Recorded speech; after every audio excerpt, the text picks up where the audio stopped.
Australia. He received his Bachelor of Islamic Studies from the University of Ankara in 1982 and completed a Master of Theology at the University of Sydney in 1996, and his doctorate at Boston University in 2007. His doctoral research was about the effects of prayer on Muslim patients' well-being. Worked as a lecturer and senior lecturer in Islamic Studies at Monash University between 2008 and 2014. Associate Professor Yucel has authored 3 books, one of which is co-authored, and a number of articles. Professor Salih Yucel's title today is Theology of Wounded Mentalities, Reactionary Response, and the Analysis of 3 Cases in Sydney. Professor. Bismillahirrahmanirrahim. Assalamu alaikum. Good morning to everyone. The Muslim world has been in crisis since mid-19th century, coinciding with the peak of European colonization and industrial revolution. And what we see that the colonization led the destruction of the civil society and exploitation of the Muslim world. It brought about inferiority complex in many societies as Europe rose its ground while the Muslim world lagged behind in sciences, technology, economic and military power. In the history of Islam, there are 2 traumatized things happen. One of them is Mongol invasion, as well-known Ibn al-Athir, the historian, called that the greatest calamity that had ever befallen mankind. And the second one is, as Peter M. Sorokin argues, Western Christendom has invaded all other continents, its armies followed by its priests and merchants, and have subjugated, enslaved. But on the other hand, there are 2 also things that affect the Muslim world by the West. Number one, when the Beit al-Hikmah, the House of the Wisdom, was established during the Abbasid, and they translated many books from Western philosophy that had impact on the Muslim world. And the second one, of course, the Renaissance or French Revolution later had a huge impact on the Muslim intellectuals. So after that colonization, what we see that, as it's mentioned before, one important thing happens, that the destruction of civil society gradually happened, whether by the oppressive rulers or became the state policy. Without organized civil society, then of course that causes many problems. So such societies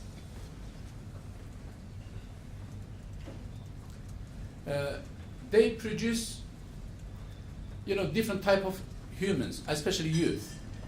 What I would call, because what's happening in the last 150 years or 200 years in the Muslim world, it is the reaction of the theology of wounded mentality.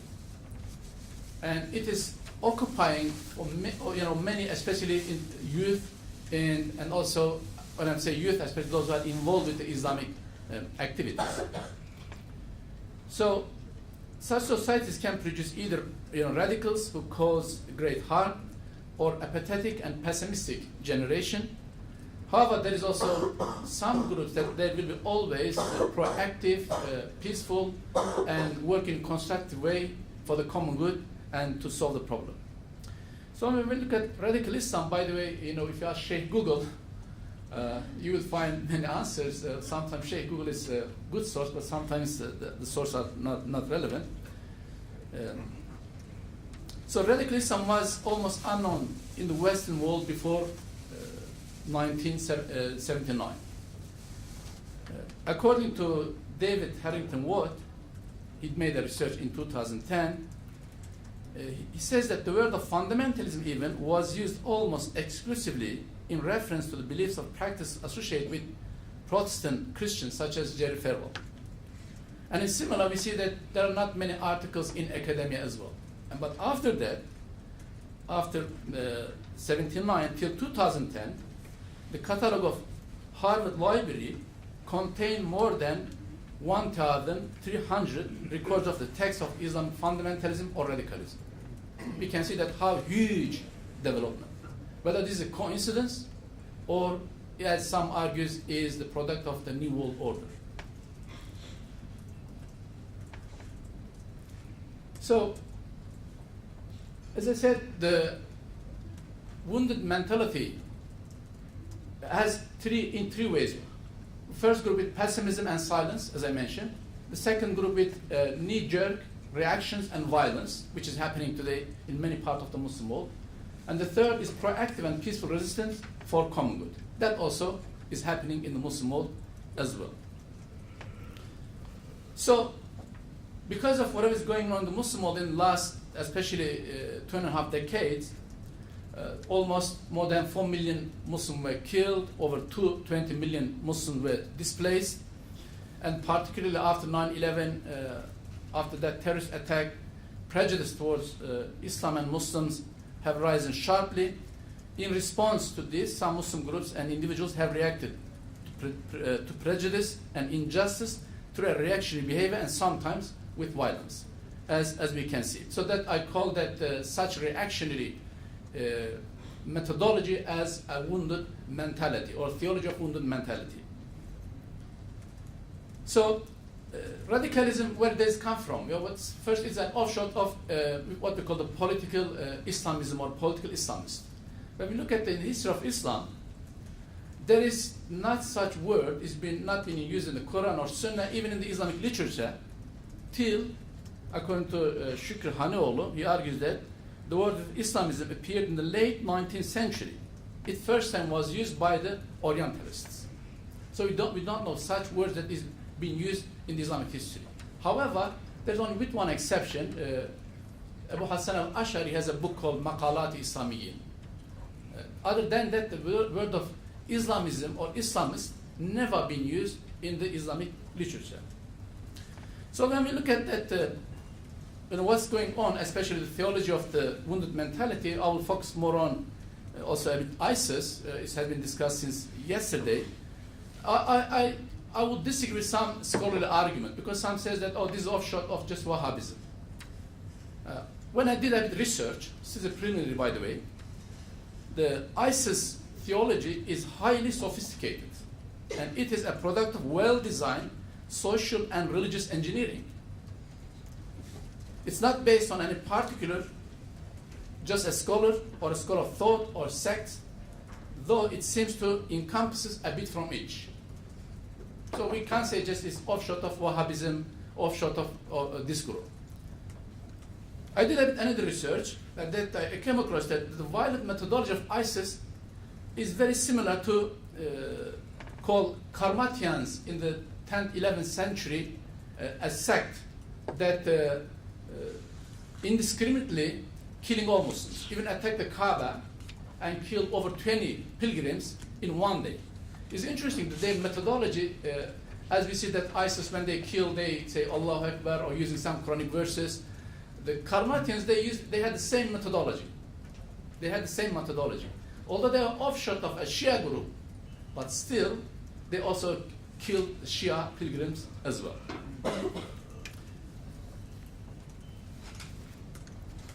So, on the other hand, what we see that theology of the wounded theology, which reflects in a perfect way, I would say that perfect way, I say not from Islamic perspective, in the ISIS theology, it also has some similarity with the 18, 19, and early 20th century extremist Wahhabist groups. Why? Because ISIS sees as lawful the murder of Muslims, confiscation of the Muslim wealth, and destruction of holy cities. From that perspective, it's like an offshoot Wahhabi extremist. And also, one of the Wahhabi chronicle, Uthman bin Abdullah bin Bishr, he says that the Muslims, as the Wahhabis refer to themselves, did not feel the need to distinguish themselves from other Muslims, since they did not believe other Muslims to be Muslim, end of quote. So what we see today in a similar way, ISIS or such groups, they think that they are only the Muslim, the others are not. The language that they use, it's similar with some political Islamists. Whoever is not aligned with them, their political ideology, will be considered as an enemy or the friend of enemy. When I did a bit research again, where is it coming from? actually first time in Islamic history that's been used by Yazidis during the Umayyad period.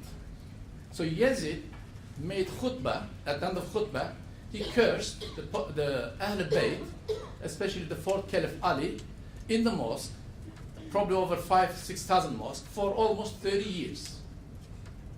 Just imagine, on Friday sermon, at the end of sermon, each imam is cursing the fourth Caliph, the son-in-law of the Prophet, for almost over 30 years. So we see that the ISIS ideology, mentality is coming that they are kind of like cursing everyone, not just non-Muslims or the West, that also includes the Muslims as well. The other point, because of that, their non-discriminatory killing is similar to some communist groups. Irfan Ahmed, in his book, recent books about Islamists and democracy in India, he argues that actually such ideology is influenced, so violent ideology influenced by the communists. He talks about in the Indian context. I think that also needs to be further research to be done on this issue as well. Also, by just picking up some certain Quranic verses and interpreting in their own way or understanding their own way, they look like Kharijites. Another that extremist sects in the Islamic history. So, therefore, the theology of ISIS is not accidental, but it's developed in a it's not accidental. It's not developed in a simple frame. It's not developed by ignorant or just religious scholar. My argument that even not even just many religious scholars. It is developed by highly intelligent, educated people who knew how to attract the weak, not just religious scholars, but also scholars from different social sciences. However, as has been told since yesterday, that the majority of those who participate in their activities or their recruits, they are ignorant. That's also, yes, it's a fact. One of the recent report was published by Washington Post in 12 of August, and it indicates that those who participated from the foreign countries to Syria to join ISIS, 70% of these recruits were listed that they have a very basic knowledge. And 5% considered as advanced, and also just few of them memorized the Quran. However, even though they are marginalized due to their violent and destructive nature, they have always been heard through the world media, and even as Muslim feminist Fatima Mernissi argues sometimes, and many times actually promoted by the Western media. So, this is based on my personal experience living in the West in the last 29 years, 19 years in Australia, 10 years in the United States. The wounded mentality theology, I will summarize briefly.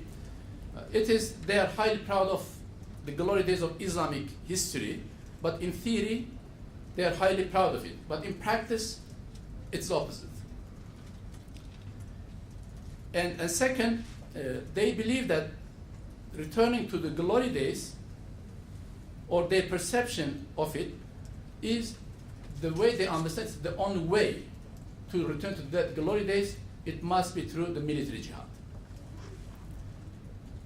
And also, by doing this, they will do through fiery speeches, fiery and emotional speeches, politicization of the religion, and violence, and military jihad. They neglect the spiritual, educational, social, economic factors of such glory days. And also, in terms of the using language,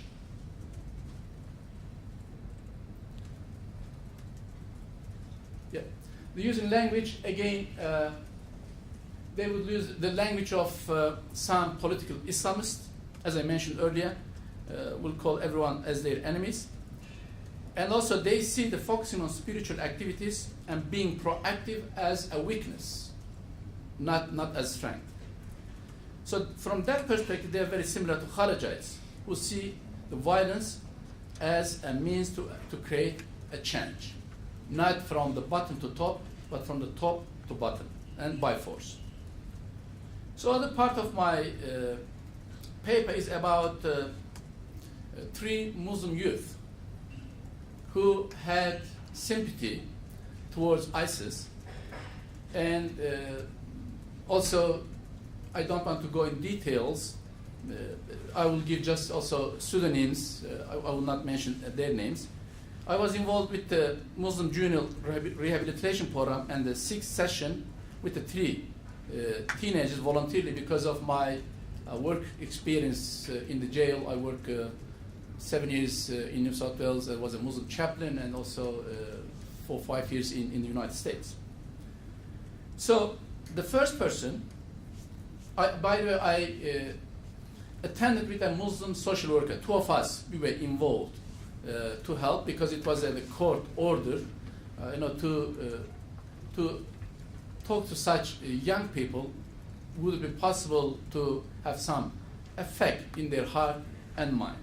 Before we made any session, I talked to the Muslim social worker. I said that let's not to bring political issues on the table, more focus on the spiritual issues, because when you bring the political issues, it's not going to work. Then later I realized that I was totally right. So I will give the first one named Akhi. He's 17 years old, teenager, who immigrated to Australia at a very young age with his parents from a Muslim country where there has been conflict since 1990. However, his parents later divorced. Akhi lived with his mother but continued his relation with his father, who had a small business.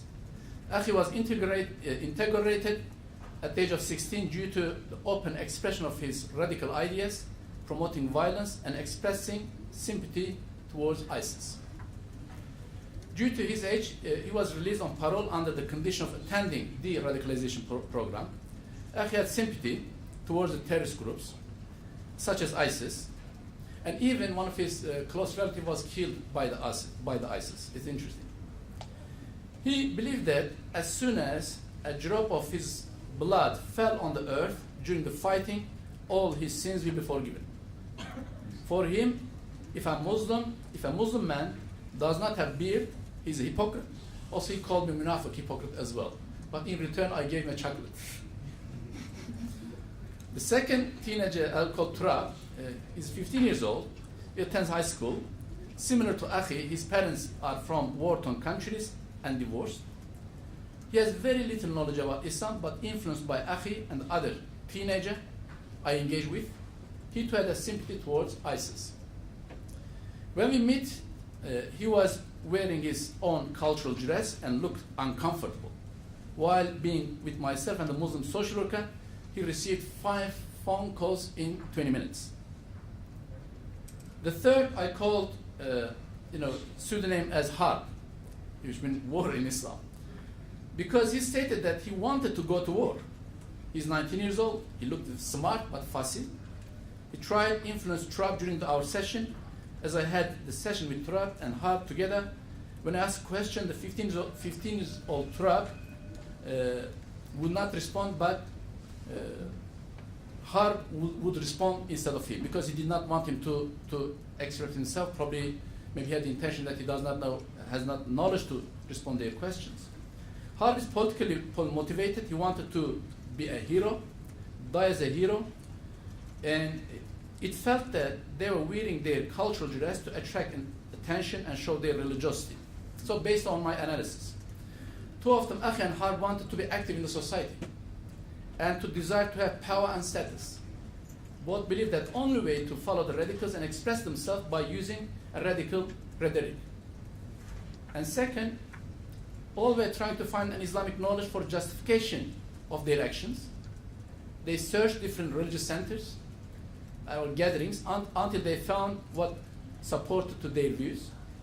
Their theology was based on certain literalist meaning of the Quranic verses. Ironically, the similar verses is being used by some Islamophobes to attack Islam. So, like 2 sides of one coin. And none of them knew the historical context of the verses when asked what the reason of revelation and the detailed meaning of the Quranic verse. And Harb and Akhi viewed military jihad as a religious obligation. They saw it as a necessity to express this obligation in words and action with aim of defending Islam and Muslims. And they mentioned they have desires for huris, or virgins in paradise. They all look depressed. They were also hesitant to talk any issues rather than the political issues. Also, always they were saying that Quran and Hadith, Quran says this, Hadith says this, the Sunnah is important. We pray Zuhur or noon prayer together. Akhi never prayed any Sunnah. Always focusing on the Sunnah, never prayed Sunnah. And one day I asked him a question. Can you recite for me the first chapter of the Quran? He does not know. He couldn't recite the Surah Al-Fatiha, which is, it's like a Lord prayer in Christianity. It's necessary, for performing prayer. He's going to die, he's Mujahid, die in Syria, but he does not know the first chapter of the Quran, which is necessary for the validation of the prayer. Yes, and also, as I said, they are not from any religious school of thought. They have their own understanding. So coming back to the wounded mentality, these teenagers focus on external factors and always blame others for their problems instead of looking to internal factors to take action in their range of influence. So if I conclude, I think, to solve such problems, the solution should be within the Islam. Any outside Islam solutions, it will make the problem worse. And second, I think rechanneling the resentment for the common good, because they have energy. There is something going on in the Muslim world, and to rechannel this resentment in a good way. Otherwise, some people are going to use for their own political agenda. And the third one, improving the religious freedom in the Muslim societies, Muslim countries. And that also is fueling such ideas. And also the collaboration between the authorities of the related countries. Because what I found, when they are in need, jobless, whoever comes first to help will be in the heart and mind. If a good friend, they'll become good. If not, those who radicals who are looking for prayer, they'll be a good prayer for them. And therefore, I think the whole community, governmental departments, as well as the scholars, the families have a big responsibility to reach out such youth and direct their energy for the common good, for the common good for this country as well as for the Muslim world. Thank you.